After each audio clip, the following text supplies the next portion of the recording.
ആ പ്രക്ഷോഭം ഈ രീതിയിൽ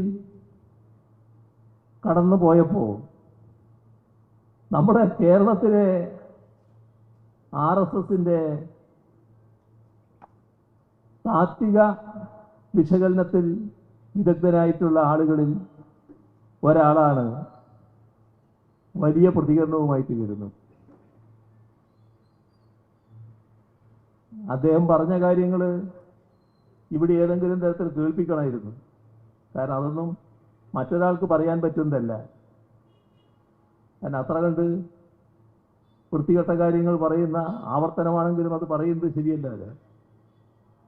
പക്ഷേ എന്താണ് അയാൾ പറഞ്ഞത് എന്നുള്ളത് ആളുകൾ അറിയണമെങ്കിൽ അത് തന്നെ കേൾക്കണമല്ലോ, എന്നാലല്ലേ അത് കൃത്യമായിട്ട് മനസ്സിലാവും.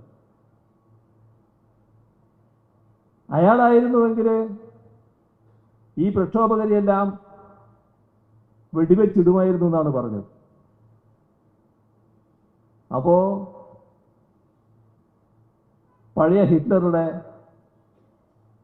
ആധുനിക രീതി, നാസിസം അംഗീകരിക്കുന്നവരാണ് RSS.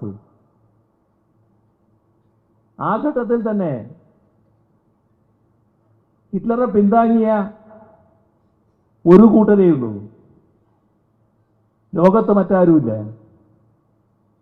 അത് ഇവിടുത്തെ RSS ആണ്. ഹിറ്റ്ലറുടെ നയങ്ങൾ അംഗീകരിച്ചവരാണ് അവർ.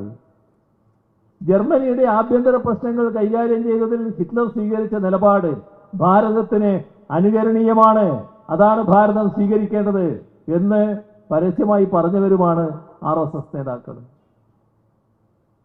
അപ്പൊ അവരുടെ ഉദ്ദേശം എന്താണെന്ന് എല്ലാവർക്കും അറിയാം. അതാണ് പച്ചയായി പറഞ്ഞത്.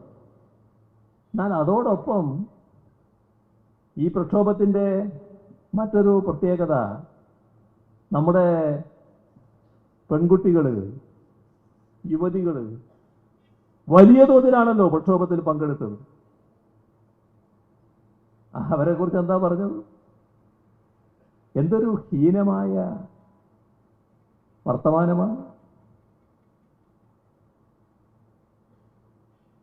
ഞാനാ പറഞ്ഞ അതേ രീതിയിലൊന്നും പറയാൻ ഇപ്പോൾ പോകുന്നില്ല. കാരണം ഇതുകൊണ്ട് തന്നെ അതൊന്നും പറയാൻ പറ്റുന്നില്ല എന്നുള്ളത്. എന്തൊരു വൃത്തികെട്ട മനോഭാവമാണ്. ഫാസിസ്റ്റ് മനോഭാവക്കാരുടെ ഉള്ളിലിരിപ്പ് എന്താണ് എന്നാണ് അത് വ്യക്തമാക്കുന്നത്. അത്തരം പ്രക്ഷോഭത്തിൽ പങ്കെടുക്കുന്നവരെ എന്തും ചെയ്യാം എന്നതാണ് ഇവരുടെ വർത്തമാനം, ഇവരുടെ മനസ്സിലിരിപ്പ്. അതുകൊണ്ടാണ് ബലാത്സംഗത്തിന്റെ കാര്യം അവിടെ എടുത്തു പറഞ്ഞത്. വളരെ ഹീനമായ ഭാഷ. എന്താണിത്? നമ്മുടേത് പോലൊരു സമൂഹത്തിൽ എങ്ങനെയാണ് ഇത്രമാത്രം സംസ്കാരഹീനമായി സംസാരിക്കാൻ കഴിയുന്നത്? ഇതാണ് RSS. RSS അവരുടെ തനി രൂപം ആവശ്യം വരുമ്പോഴൊക്കെ പ്രകടിപ്പിക്കാൻ തയ്യാറാണ്. ഇപ്പോ പല ഘട്ടങ്ങളിലും അവരുടേതായ രീതികൾ മറച്ചുവെക്കുന്ന ഒരു നില കാണാനുണ്ട്. എന്നാൽ ആവശ്യം വരുമ്പോഴൊക്കെ തങ്ങളുടെ തനി സ്വഭാവം പുറത്തെടുക്കുന്നുമുണ്ട്. രാജ്യത്ത് നടന്നിട്ടുള്ള വർഗീയ കലാപങ്ങൾ, ആ വർഗീയ കലാപങ്ങളിൽ കൂട്ടക്കൊലകൾ നടന്നിട്ടുണ്ടല്ലോ. ചിലയിടത്ത് വംശനാശം പോലുള്ളത് തന്നെ ഉണ്ടാക്കിയല്ലോ. വീടുകൾ നേരത്തെ മാർക്ക് ചെയ്ത് വെക്കുക, കലാപം ആരംഭിക്കാനുള്ള തീയതി അവരെ മനസ്സിലാണ്. കലാപം ആരംഭിക്കാൻ അവർ തീരുമാനിക്കുമ്പോൾ വീടുകൾ ഏതാണെന്ന് മനസ്സിലാകണമല്ലോ. ആ വീടുകളിലുള്ളവരെ ആക്രമിക്കുന്നു, കൊലപ്പെടുത്തുന്നു. നമ്മുടെ രാജ്യത്ത് നടന്നിട്ടേ ഇതൊക്കെ. ഇതിനൊന്നും ഒരു തരത്തിലുള്ള മനസാക്ഷിക്കുത്തുമില്ലാത്തവരല്ലേ. രാജ്യത്ത് ആരെങ്കിലും അത്തരം സംഭവങ്ങളെ അംഗീകരിച്ചോ?